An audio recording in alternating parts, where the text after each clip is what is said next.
How's everyone doing out there today? Pat here from Tor Physio Performance with another mobility tip. Today we're going to go over a donkey kick, which is a drill that we can think of two different ways. One, we can think of it as strengthening of the glute and the hamstring or the posterior chain.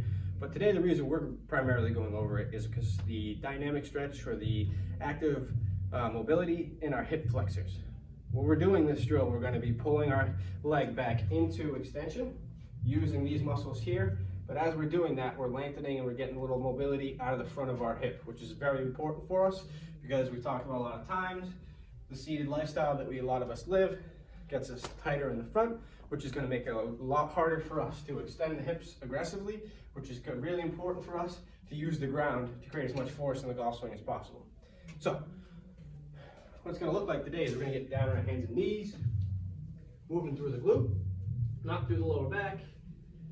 We're going to squeeze glute and hamstring. Knee goes up as high as you can, get a nice extension on this hip. What you don't want to do is arch the lower back, feel all that tension in the lower back to achieve that motion. So you can go through 8 to 10 on each leg for 3 sets. If you have any questions, please leave a comment. We'll be glad to give you a hand.